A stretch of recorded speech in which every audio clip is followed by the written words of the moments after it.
Es uno de los dioses del antiguo Egipto, muy adorado por algunos y temido por la mayoría en su tiempo. Anubis, un dios egipcio con cabeza de chacal, es muy a menudo referido simplemente como el dios de los muertos.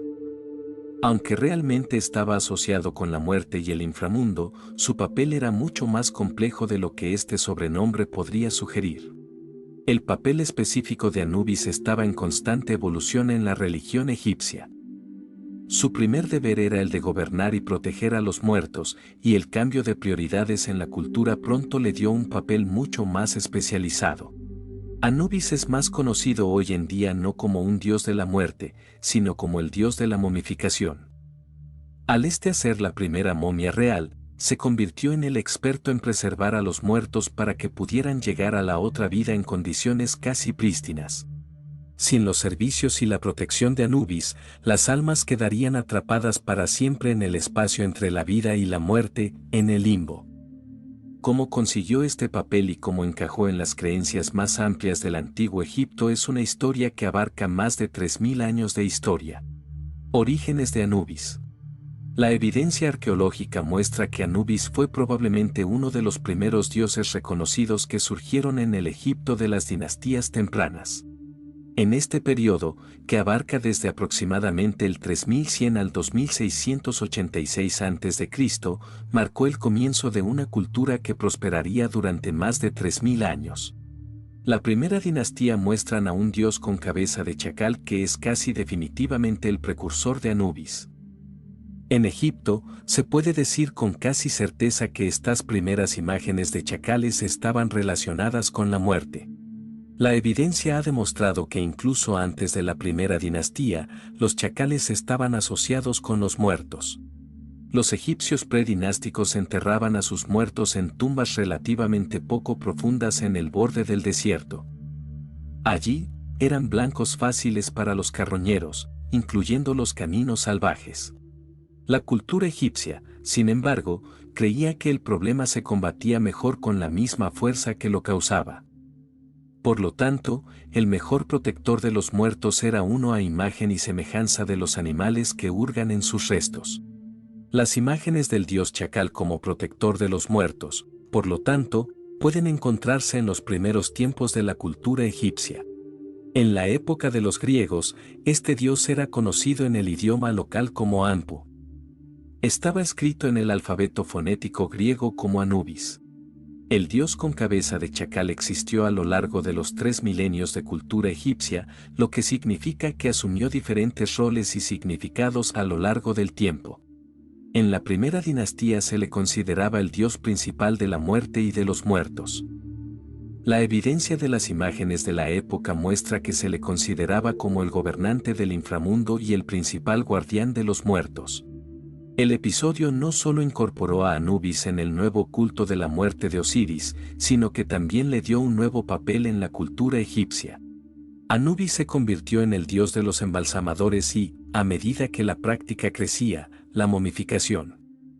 Era el patrón de los que preparaban los cuerpos para el viaje a la otra vida, una práctica que era tanto una tarea física como un ritual religioso. También mantuvo su posición como guardián de los muertos, aunque adquirió un nuevo significado. En lugar de vigilar a los que ya estaban en el inframundo, Anubis protegió a los que aún estaban siendo preparados para hacer el viaje. Incluían plegarias a Anubis talladas alrededor de sus puertas y en el interior. Se esperaba que estas oraciones en nombre de los muertos no solo protegieran el alma en su viaje a la otra vida, sino que también protegieran la tumba de ser saqueada y dañada. En lo general, la religión egipcia parece poner relativamente poco énfasis en los orígenes de sus dioses. A menos que la sucesión fuera un problema, como en el caso de Osiris y Horus, estos variaban mucho con el tiempo. También variaban según la región. Los cultos dieron a los dioses orígenes vinculados a sus centros de culto, creando muchas tradiciones que compiten entre sí en todo el valle del Nilo. Anubis era el hijo más poderoso de Ra, el dios del sol, que más tarde se hizo poderoso en el inframundo, siendo la deidad preeminente de las primeras dinastías egipcias. Eventualmente, sin embargo, otro de los hijos de Ra, se convirtió en más ampliamente reverenciado en todo Egipto. Osiris se convirtió no solo en el arquetipo de la realeza, sino también en un dios de la vida y la muerte. En el año 2000 a.C., la historia del nacimiento de Anubis había cambiado para reflejar el hecho de que ahora era mucho menos poderoso que Osiris.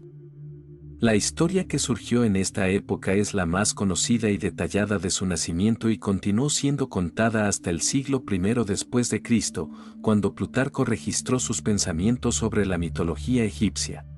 Isis descubrió que Osiris estaba enamorado de su hermana y tenía tenías relaciones con ella. Al tener una revelación, esta buscó tener un bebé. Nephthys lo abandonó después de nacer por miedo a Ses.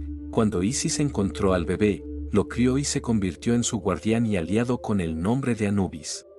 En esta versión del mito, está fuertemente implícito que Set y Nephthys se casaron como Osiris e Isis.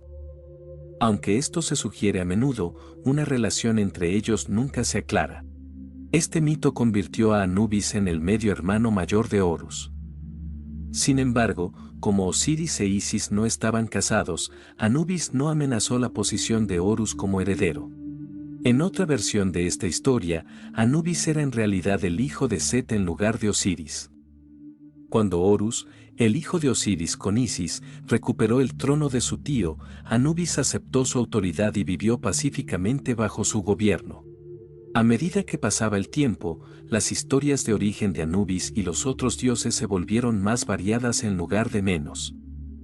Los mitos alternativos lo nombraron hijo de la diosa Gata Bastet, un verdadero hijo de Isis, o, en la era grecorromana, una versión alternativa de Hermes.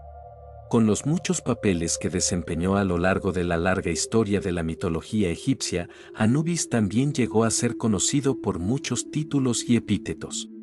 Muchos de ellos están registrados en otros idiomas, permitiéndonos descifrar claramente el lenguaje poético y los títulos nobiliarios dados al dios embalsamador.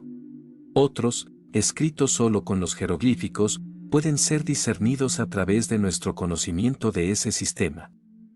Comparándolos con otras frases y títulos escritos pictográficamente, los eruditos pueden descifrar su significado incluso si el lenguaje hablado es desconocido. Los nombres de Anubis a menudo se referían al oeste, donde se suponía que el sol poniente marcaba el camino hacia la tierra de los muertos. Otros recordaban las prácticas de embalsamamiento y momificación. La referencia a Anubis como el que se come a su padre recuerda tanto su papel de carroñero como un aspecto espeluznante del proceso de momificación. Algunos registros dicen que los embalsamadores comían pequeños trozos de los órganos internos del cuerpo en un ritual de recuerdo, quizás inspirado en los orígenes carroñeros de su dios patrón. Muchos de los nombres de los dioses también hacen referencia a su papel dentro del propio inframundo. Cuando Anubis dejó de gobernar a los muertos, se convirtió en una figura importante para guiar las almas de los muertos al otro mundo.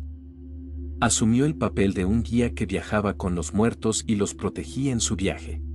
El libro de los muertos y otros registros especifican el papel que Anubis jugó como guía de los muertos. Uno de sus principales papeles fue como el guardián de las escalas, que pesaba los corazones de los muertos contra una pluma de las alas de Maat, la diosa de la verdad. Anubis guiaba a cada alma a un juego de balanzas que pesaría el corazón de la persona. Un corazón liviano significaba que la persona no tenía problemas para que se le permitiera continuar en el camino, pero un corazón pesado por los crímenes y las malas acciones no podía seguir adelante en la otra vida. Esas almas alimentarían de Ammit, un aterrador monstruo quimérico, y serían destruidas para siempre. En esta tarea, como en el embalsamamiento, Anubis fue ayudado por Tot. El escriba con cabeza de ibis registraba los resultados de cada pesaje y comprobaba constantemente la exactitud de las balanzas. En épocas posteriores, el papel de Anubis como guía de los muertos llevó a los visitantes griegos a compararlo con su propio psicopompo, Hermes. Viendo a los dioses de Egipto con cabeza de animal como extraños y primitivos, los griegos se refirieron en broma a Anubis como Barker o simplemente el perro. Como la mayoría de los dioses egipcios, la iconografía asociada a Anubis cambió muy poco a lo largo de los miles de años de historia egipcia. Fue representado con la cabeza de un chacal en todas sus imágenes y generalmente con su cola también. Su cabeza y a menudo su cuerpo eran negros, un color que se asoció por mucho tiempo con la muerte. El cambio más notable en la larga historia de su iconografía fue la forma en que su nombre fue escrito en jeroglíficos. En la historia temprana, los signos sonoros que componían su nombre eran seguidos por un icono del dios de cabeza de chacal con un cuerpo humano sentado con las rodillas levantadas. A finales del antiguo reino, esto se había convertido en un chacal sentado en un soporte alto. La imagen de Anubis era tan consistente que parece que hay poco que se pueda descubrir sobre ella. Investigaciones recientes en el campo de la biología, sin embargo, han cambiado la forma en que vemos esta imagen de 5000 años de antigüedad. Anubis está asociado con el chacal dorado, una especie nativa de Oriente Medio y el subcontinente indio. Vistos como carroñeros, estos cánidos suelen cazar solos o en pareja al atardecer y al amanecer. Sin embargo, en 2015, la investigación genética demostró que hemos estado llamando a Anubis por el nombre equivocado durante cientos de años. De hecho, el chacal dorado está más estrechamente relacionado con los lobos de Europa y Asia que con los demás chacales del África subsahariana. La especie ha sido rebautizada como el lobo dorado africano a la luz de este descubrimiento. Mientras que Anubis ha sido referido como un dios con cabeza de chacal en la erudición y la cultura popular durante muchos años, en realidad tiene la cabeza de un lobo. Esto no cambia la mitología fundamental o el significado del dios y no habría tenido ningún impacto en la forma en que los antiguos egipcios lo veían. Sin embargo, para los lectores modernos, ayuda a ilustrar el hecho de que incluso las verdades más comúnmente aceptadas sobre la cultura del antiguo Egipto siempre pueden ser cambiadas a la luz de la nueva erudición. El dios de cabeza de chacal Anubis fue asociado con la muerte desde los primeros días de la cultura egipcia. Hecho en la forma de lobos salvajes que revolvían los entierros frescos, se pensaba que era la mejor protección de las fuerzas que amenazaban a los muertos. La primera forma de Anubis fue como protector de tumbas y una figura importante en el panteón del inframundo. Sin embargo, a medida que el culto a Osiris ganaba poder, el papel de Anubis cambiaba. Osiris se convirtió en el rey del inframundo y Anubis fue refundado como el dios, posiblemente su hijo, que le ayudó en el camino. Preservó y protegió el cuerpo para que Osiris pudiera llegar a salvo a la otra vida, convirtiéndose en el patrón de los embalsamadores y el creador de la momificación. Mientras Anubis continuaba con su papel protector, su trabajo se hizo más tangible. Los embalsamadores que preparaban a los muertos de Egipto lo veían como su antepasado y las tumbas llevaban inscripciones en las que se rezaba a Anubis para que cuidara los cuerpos que había dentro. Aunque con el paso del tiempo se ha descubierto diferentes interpretaciones de la historia egipcia, es completamente indudable lo que ésta aún nos sigue impresionando. Sigamos creciendo como familia al compartir este canal y seguir disfrutando del contenido en él. Hasta luego.